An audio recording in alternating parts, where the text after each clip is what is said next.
Hello friends, this is Karan.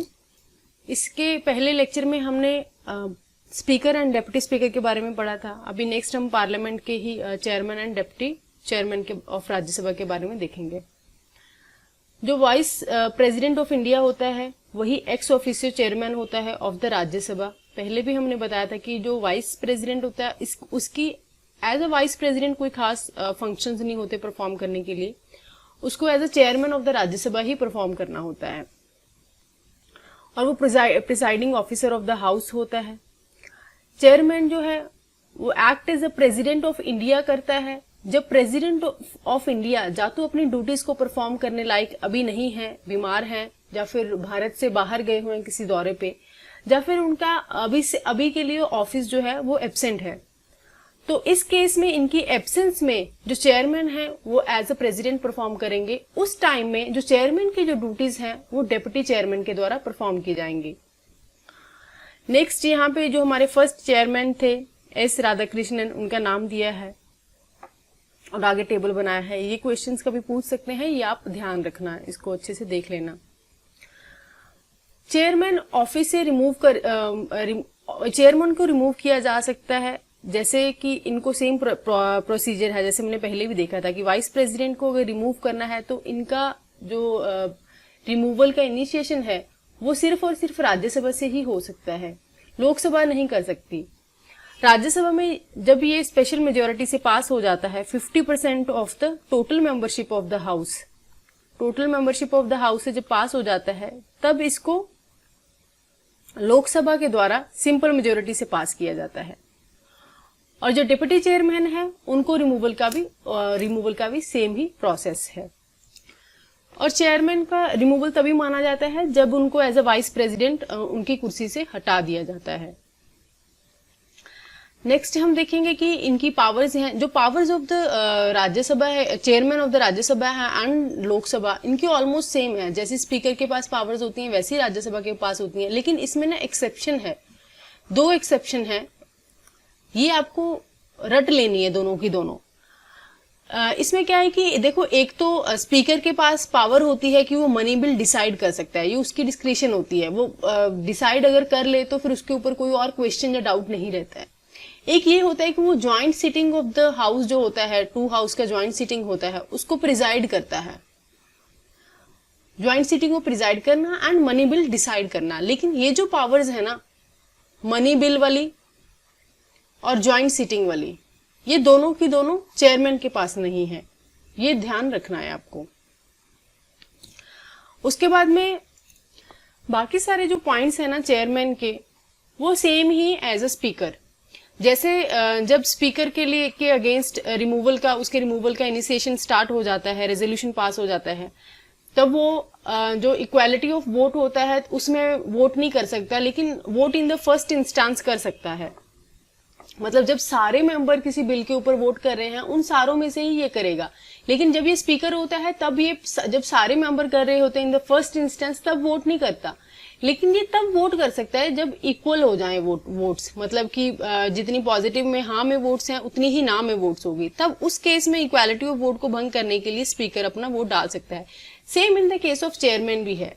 Chairman क्या करता है कि फर्स्ट इंस्टेंस में वोट नहीं डालता किसी बिल के ऊपर जब सब पूरे हाउस की वोटिंग हो रही होती है, लेकिन in the equality of vote जब हो जाता है तब उस चीज को कैंसिल आउट करने के लिए ये अपने वोट का प्रयोग करता है। लेकिन जब इसके अगेंस्ट भी इसके रिमूवल का जो रेजोल्यूशन है वो पास हो जाता है, स्टार्ट हो जाता है, इनिशिएट हो जाता है, उस टाइम पे ये भी in the first instance he vote करता है, क्योंकि मेंबर तो तब भी है ही ना पार्लियामेंट का। लेकिन ये इक्वालिटी ऑफ वोट वाले में तब अपना वोटिंग नहीं दे सकता, वो पावर इससे तब चली जाती है। दूसरा ये है कि जब रिमूवल इसके जैसे स्पीकर में भी सेम था, इसमें भी सेम है कि जब रिमूवल का जो प्रोसेस है स्टार्ट हो जाता है तब ये स्पीक तो कर सकता है प्रोसीडिंग्स में, हाउस के प्रोसीडिंग्स में पार्ट भी ले सकता है, लेकिन उस टाइम में ना बाकी सब चीजें सेम है, लेकिन उस टाइम बस यही एक चीज है कि वो वोट जो होता है वो इक्वालिटी ऑफ वोट नहीं कर सकता होता है। नेक्स्ट जो है ये है कि इसकी जो सैलरीज होती हैं वो कंसोलिडेटेड फंड ऑफ इंडिया से, इसकी और डिप्टी चेयरमैन की, चेयरमैन एंड डिप्टी चेयरमैन की जो सैलरीज हैं वो स्पीकर की तरह ही from the consolidated fund of India जो है उससे ही ली जाती हैं, ये इसके ऊपर पार्लियामेंट वोट नहीं करता है एनुअली। दूसरा है, जैसे हमने स्पीकर के केस में देखा था वही इसमें, बाकी सारी चीजें ना ऑलमोस्ट सेम ही है, आप ऐसा मान सकते हो।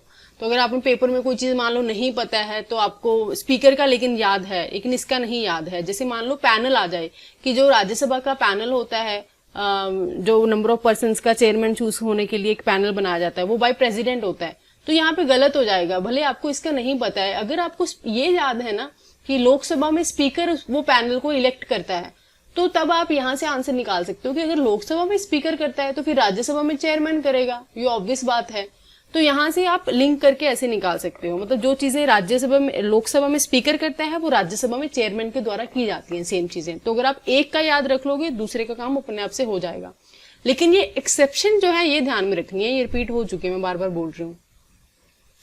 वैसे ही जो पैनल चूज किया जाता है 10 मेंबर का, कि जब चेयरमैन या फिर डिप्टी चेयरमैन दोनों एब्सेंट हो जाएं और उस 10 पैनल में से कोई एक बंदा फंक्शन परफॉर्म करता है as a chairman of the house, जब लेकिन सिर्फ जब वो एब्सेंट होते हैं, वेकेंट नहीं।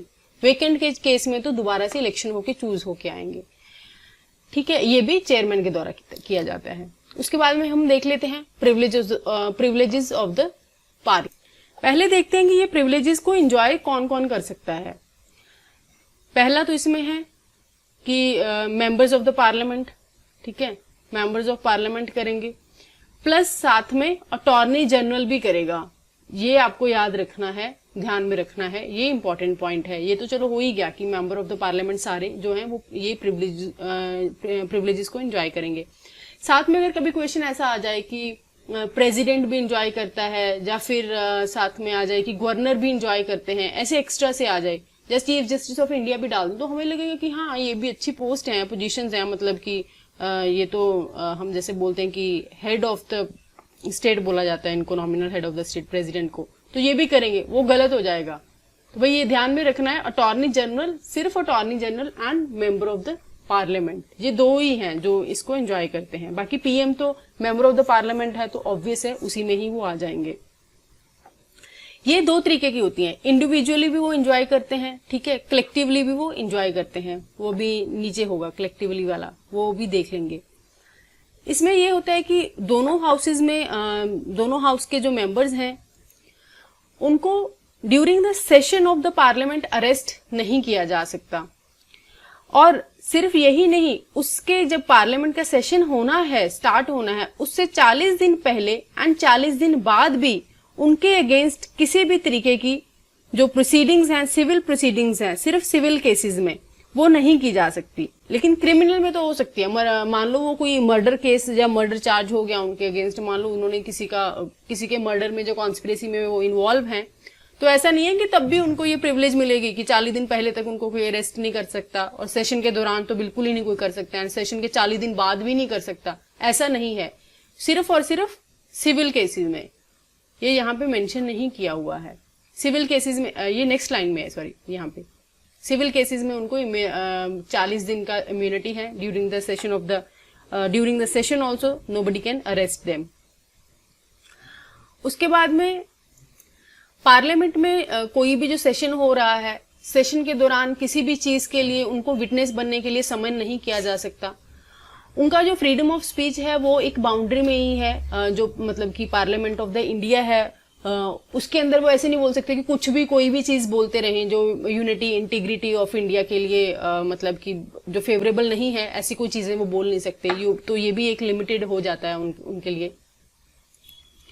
वैसे तो चलो कॉमन बात है ना, ये कॉमन सेंस वाली बात है कि हम बोलेंगे भी क्यों, हमारी देश की यूनिटी एंड इंटीग्रिटी से जिसको कोई खतरा है, या फिर कुछ इस तरह का कम्युनल जो कमेंट है जो अभी देश में फिलहाल ये नूपुर शर्मा की जो एक उसने डिबेट में बोल दिया, उसकी वजह से जो हल्ला हो गया है पूरे इंडिया में ही, और इंडिया की इमेज को बाहर भी इम्पैक्ट हुआ है। तो ऐसी चीजें किसी को भी नहीं बोलनी चाहिए। कोई भी धर्म किसी को ये नहीं बोलता कि आप किसी से चोरी करके खाओ, या फिर किसी से छीन के खाओ, या अपने हक की कमाई ना खाओ। तो आई थिंक सभी धर्मों का जो मूल चीजें हैं वो सेम ही है कि एकजुटता से रहो, प्यार से रहो, प्रेम की भावना से रहो। तो हमें ऐसे कमेंट वैसे भी कभी पास नहीं करने चाहिए ना, हम इंडियन हैं और एक यूनिटी से रहना चाहिए, पर रिलीजन सबका हमारा बहुत ही पर्सनल मुद्दा होना चाहिए। चलो खैर ये चीज मैंने काफी एक्स्ट्रा बोली है। नेक्स्ट ये है कि पार्लियामेंट ना कभी भी हाई कोर्ट का एंड सुप्रीम कोर्ट का जो कंडक्ट है उसको डिस्कस नहीं कर सकता अनलेस की रिमूवल ऑफ द जो जजेस है वो मोशन है जो उसके रिगार्डिंग चीजें चल रही हैं। तो उसकी जो ड्यूटीज हैं जब जजेस की हम करते हैं कि अगर इम्पीच करना है उनको तो उन्होंने कौन सी ड्यूटी की, किस बेसिस पे, या फिर वायलेशन ऑफ द कॉन्स्टिट्यूशन उन्होंने किया है, तो सिर्फ वही डिस्कस हो सकता है जब उनके रिमूवल के लिए चल रहा होता है जजेस का। अदरवाइज उनके कंडक्ट को डिस्कस नहीं करते। एंड ये अदर वे राउंड भी है, मतलब कि कोर्ट्स को भी प्रोहिबिशन है, वो भी प्रोहिबिटेड है कि वो इंक्वायरी जो है इंक्वायर नहीं कर सकती प्रोसीडिंग्स ऑफ द हाउस को। कोर्ट भी नहीं कर सकती प्रोसीडिंग्स ऑफ द हाउस को इंक्वायर, ये जो पॉइंट भी यहाँ पे मेंशन नहीं है। नेक्स्ट आता है कलेक्टिव रिस्पॉन्सिबिलिटी। उसमें है कि इंटरनल जो अफेयर्स हैं उसको रेगुलेट करना, ठीक है, कौन कौन सी मिसबिहेव ना करना, कौन कौन सी चीजें हमें पब्लिश करनी है, कौन सी नहीं करनी है। और जो मैंने अभी आपको बताया कि कोर्ट भी प्रोहिबिटेड हैं, ये भी कलेक्टिव वाली में ही आता है।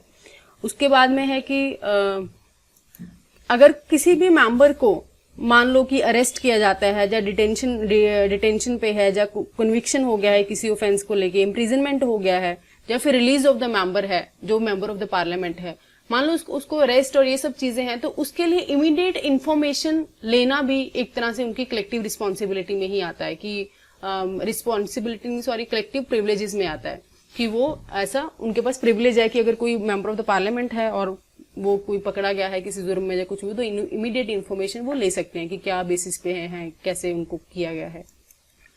और किसी भी मेंबर को पकड़ा नहीं जा सकता या फिर कोई भी लीगल प्रोसेस उनके अगेंस्ट स्टार्ट नहीं किया जा सकता, सिविल हो या क्रिमिनल हो, without the permission of the presiding officer. Presiding officer की परमिशन लेना जरूरी है, ये भी इनकी कलेक्टिव प्रिविलेजेस में आ जाता है। और ये जो इंपॉर्टेंट चीजें थी प्रिविलेजेस में मैंने आपको बता दी। और नेक्स्ट जो है वो है legislative procedures in the parliament. ये थोड़ा अभी लंबा डिटेल में टॉपिक चलेगा आगे, तो सेशन थोड़ा लंबा हो जाएगा, इसीलिए आज यहीं तक डिस्कस करते हैं। अभी नेक्स्ट सेशन में हम legislative powers procedures in the parliament discuss करेंगे। Thank you so much.